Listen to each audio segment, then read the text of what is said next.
Alors, c'est la même commission qui avait été créée lors du mandat précédent. Et donc, on va relire la même chose. L'objectif de la commission extra-municipale du temps long est d'associer les citoyennes, les citoyens et les acteurs de la commune à la vie du village et au choix d'avenir, porter des avis sur le long terme, créer une force de réflexion et de proposition dans le sens du bien commun. Mission et rôle. Conformément à l'article L2143 du Code général des collectivités territoriales de la CENTL, exercer un rôle consultatif et non décisionnaire auprès de diverses instances politiques de la commune. Sa mission, sa mission est une force de proposition entre les maires et les conseillers municipaux ainsi que du conseil municipal, apporter des conseils et des recommandations pour assurer l'adéquation des projets de la municipalité aux enjeux écologiques, sociaux, démocratiques, de moyen et long terme, aux droits de la nature et à la protection des générations futures. Composition et fonctionnement. La composition et le fonctionnement de la CENTL sont conformes au règlement intérieur du conseil municipal et notamment de son article 28. La CENTL est présidée par le maire, elle est constituée d'élus de la majorité et des listes minoritaires qui en font la demande, ainsi que de membres de collectifs Pacte Lorraisien, ça c'était à l'époque, je ne sais pas, Bernard qui est en salle, c'est le collectif qui existe encore, du Pacte Lorraisien, le collectif étant impliqué dans la mise en place de cette CENTL, de représentants des associations, des commerçants, des artisans ou du monde agricole, de citoyennes et citoyens ayant exprimé le souhait de participer à cette commission, de citoyennes et de citoyens tirés au sort selon des modalités définies ultérieurement, de personnes sollicitées pour leur expertise ou leur engagement dans un ou plusieurs domaines en relation avec la mission de la commission. Les conseils des jeunes et des aînés, qui verront le jour dans les prochains conseils municipaux, pourront être représentés. La décision des membres de la commission ne pourra pas excéder le temps de la mandature, la désignation, pardon, ne pourra pas excéder le temps de la mandature municipale. Chaque membre s'engage à respecter le règlement intérieur du conseil municipal. Une charte, règlement intérieur de la commission est rédigée par les membres de la commission et soumise à l'approbation du président de la CENTL. Cette charte sera le premier travail de la CENTL. Cette charte définit le nombre de membres siégeant dans la commission en assurant la meilleure pluralité entre les élus et non élus, les représentants du monde économique et les citoyens et experts, le rythme des réunions, le processus d'élaboration et de présentation des comptes rendus à l'équipe municipale, ainsi que les processus de traitement des sujets. Voilà, c'est le thème de la commission extra-municipale du temps long, sachant que dans la mandature précédente, on avait créé des sous-commissions pour les déchets, sous-commissions pour l'énergie, sous-commissions pour l'eau, pour la mobilité, etc.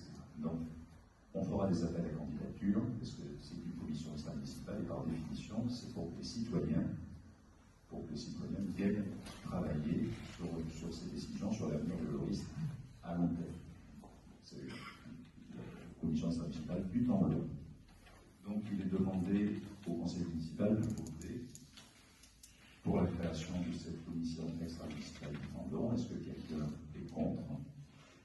Est-ce que quelqu'un s'abstient? Non, donc la commission est créée. On en définira les modalités plus tard. Deuxième commission extra-municipale, c'est la commission extra-municipale de la tranquillité et de la sécurité du quotidien. Ces objectifs, le comité de la tranquillité et de la sécurité du quotidien est une instance stratégique transversale chargée de la tranquillité du quotidien, de la prévention des incivilités, de la sécurité des espaces publics, l'anticipation des tensions locales, la coordination avec les forces de sécurité, la prévention et la gestion des risques climatiques, naturels ou techniques. La sécurité est entendue ici comme la capacité pour chacun de vivre sereinement au quotidien. Il agit donc selon trois principes: la prévention, le dialogue et la protection des habitants. Cette commission est présidée par le maire, est garant de l'autorité municipale, responsable de la sécurité publique sur le territoire communal et interlocuteur institutionnel de la gendarmerie de l'État. Sa composition, en première intention, c'est 5 membres permanents qui sont des adjoints au maire, 2 délégués associés, 2 conseillers des listes minoritaires ou plus selon leur plaisir, des participations associatives et citoyens, des représentants des CIQ, par exemple, et des ordres à définir, et des participants institutionnels, la police rurale, des représentants de la gendarmerie et notre directrice générale des services si nécessaire. Voilà, donc c'est la constitution de la commission. Est-ce que pour cette création, quelqu'un s'abstient? Quelqu'un est contre? Donc la commission Voilà pour la délibération numéro 8. La délibération numéro 9, c'est l'approbation du compte administratif, budget principal. En fait, c'est l'approbation du compte administratif de la précédente mandature, mais qu'il va falloir approuver maintenant. Alors, qu'est-ce qui s'était passé avant de laisser la parole à notre... C'est votre rapporteur qui m'a dit là-dessus. Avant de laisser la parole, ce qui s'était passé lors du dernier conseil municipal de la dernière mandature, c'est qu'il y avait eu un étonnement de certains conseillers municipaux sur le fait qu'en 2024, il y avait un déficit de fonctionnement de moins 40 et quelques mille euros, moins de 49 000, et que fin 2025, il y avait un excédent de fonctionnement de plus 409 000. Et on avait demandé à notre prédécesseur, les conseillers municipaux avaient demandé à notre prédécesseur d'expliquer cette différence, et en l'absence de réponse immédiate, s'était abstenu, et le nombre de votes avait fait que ce budget n'avait pas été voté. Depuis, on a posé des questions, on a cherché, avec notre délégué aux finances, on a recherché des réponses à ces questions. Il se trouve que l'excédent de 89 000 reposait sur des éléments majeurs. Un premier élément majeur, c'est une subvention de l'État d'un montant de 154 500 euros qui est alloué aux communes en difficulté. C'est un budget discrétionnaire du ministère des Solidarités. La contrepartie de cette subvention, c'est que nous allons, nous, dans ce conseil municipal, avoir des comptes à rendre au préfet sur un plan de redressement de la commune pendant le deuxième semestre 2026. La deuxième raison de cette augmentation du rapport de fonctionnement, c'est une diminution des charges de personnel. Et cette diminution, on est en train de l'évaluer avec notre adjoint qui s'occupe des RH et du service public pour voir s'il y a des flux trop tendus dans certains endroits, etc. Et évidemment, avec notre DGS qui est la responsable de ces services. Donc, une fois ces explications fournies, je vais laisser la parole avec le micro à Jean-Marie, qui va annoncer des chiffres.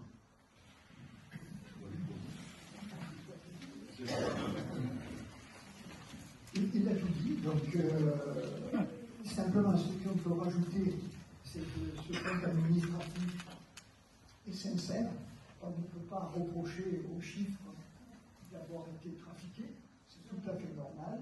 Et du reste, le compte de gestion qui est établi par les services de la DGFiP confirme exactement les mêmes résultats. Donc, il n'y a pas de questionnement à se poser sur le bien fondé de ces chiffres. Alors,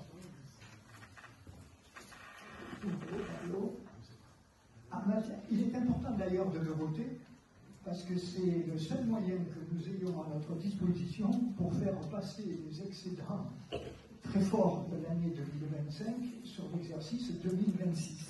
Et Dieu sait si on en a besoin. Alors en matière de fonctionnement, le résultat est excédentaire de 409 919,12. Et effectivement, l'année dernière, le résultat était négatif de 49 672,95. Et quand on fait la compensation entre cet excédent et ce déficit, ça ramène à un excédent de fonctionnement de 360 246,17. En matière d'investissement, on partait avec un déficit de 2024 de 212 888,76 euros et le résultat de l'exercice 2025 en investissement est aussi négatif de 65 639,61. Quand on fait l'addition de ces deux déficits, nous avons un déficit à reprendre sur l'exercice 2026 de 278 528,37. On peut s'interroger effectivement de ce déficit en investissement. Ça peut s'expliquer tout simplement parce qu'une grande partie de nos investissements sont assurés sur nos ressources propres, donc il n'y a pas de subvention en contrepartie. Mais on le verra peut-être tout à l'heure, en 2023 et en 2024, on a été obligé de prélever sur les fonds de réserve des sommes importantes, 244 000 en 2023 et 100 000 en 2024. Voilà les chiffres qui ressortent. Et donc, bien évidemment, si vous acceptez de voter ce document, nous aurons. Ah, tu n'étais pas l'ordonnateur pour moi. Hein.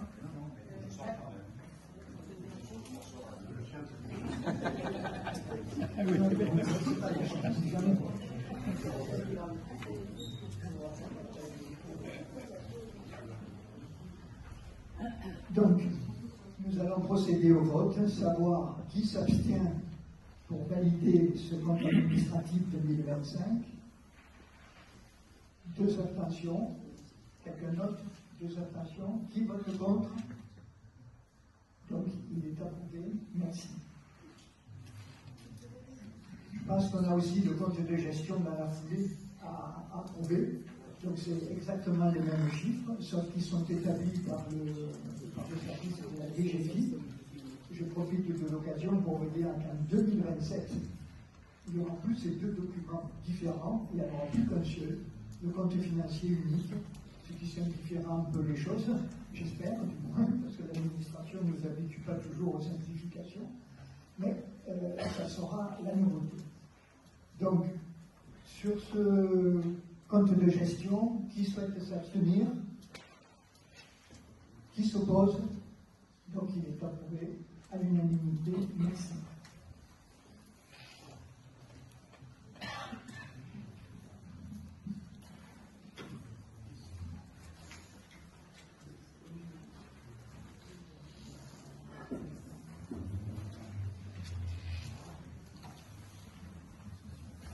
Donc on passe maintenant à la 11e délibération, qui est le rapport d'orientation budgétaire. Donc tenant compte, exercice 2026, tenant compte du calendrier des élections municipales et des délais d'installation du conseil municipal, l'échéance pour examiner le budget primitif était exceptionnellement fixée cette année au 30 avril, elle était au 15 avril, normalement, c'était beaucoup trop court. Donc fixé cette année au 30 avril, après que le conseil municipal ait tenu son débat d'orientation budgétaire. C'est ce que nous faisons maintenant. Dans l'immédiat et conformément à la loi de l'offre, M. le maire est amené à présenter lors de la présente réunion du conseil municipal le rapport sur les orientations budgétaires, sur les engagements pluriannuels envisagés et sur la structure des dépenses et la structure de la dette. Ce rapport, joint à la présente délibération, donne lieu à un débat et celui-ci est acté par une délibération spécifique donne lieu à un vote. L'année 2027, c'est toi qui continue peut-être, non? Désolé. Merci. En théorie, le débat d'orientation budgétaire se fait fin janvier, début février, et se trouve donc bien antérieur à la préparation du budget primitif. Cette année, bien évidemment, avec les élections, tout se télescope. Et donc la présentation qui va vous être faite va un peu jouer à la fois sur du débat d'orientation et sur le budget 2026. En tout cas, c'est une obligation de le tenir. L'année 2026 s'annonce un peu difficile au niveau de l'inflation qui est projetée, 1,3%, alors qu'elle n'était que de 0,7% l'année dernière. Au moment de la vie, nous allons avoir des hausses importantes sur l'énergie, sur l'essence, etc. Et tout ça va se répercuter sur plusieurs dépenses que nous verrons.